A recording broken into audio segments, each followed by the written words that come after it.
has 3 rings. First one we call superior, otherwise entrance of the canal. And it has 2 exits, anterior exit and inferior exit. Let's say 1 entrance and 2 exits. Let's start from the entrance. Now 1 minute attention to this picture. You see here the tendon of the soleus muscle, and behind of it you see floor of fossa poplitea.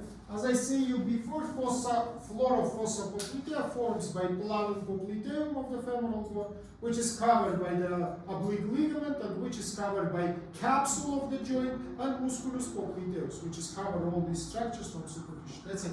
Now you see superior ring of this canal. From behind it is tendon of the soleus, from in front it is floor of the fossa poplitea.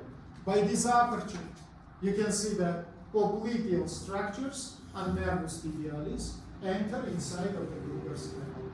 Inside of this aperture, arteria poplitea split it into 2 terminal branches, tibialis anterior, tibialis posterior.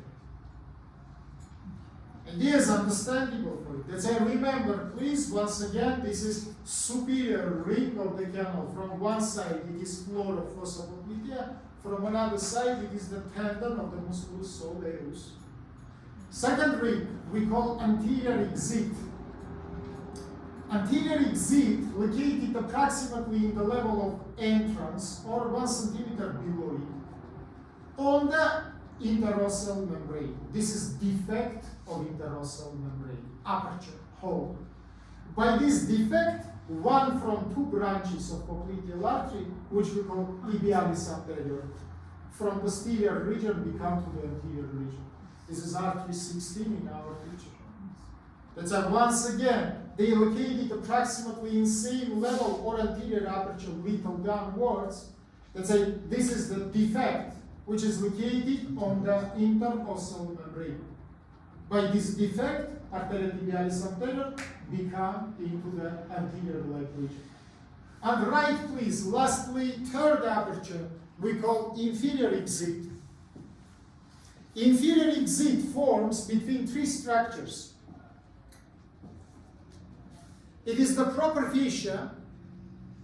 It is anteriorly tendon of musculus tibialis posterior, and posteriorly it is the Achilles tendon.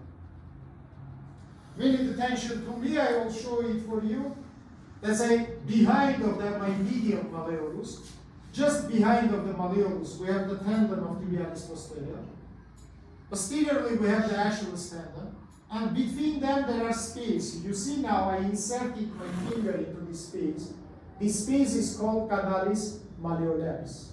Let's say inferior aperture make the communication between Gruber's canal and canalis malleolaris.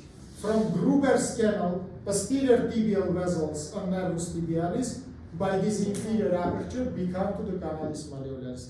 Here they divide it into terminal branches. Artery into plantaris artery medialis lateralis, nerve into nervus plantaris medialis and lateralis. They goes to the plantar surface. Let's say, remember, please, once again, our Gruber's canal has 4 walls and it has 3 rings.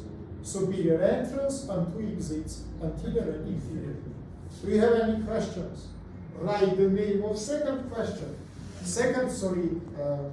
Picture. It is middle term. And wait before I will improve here the picture.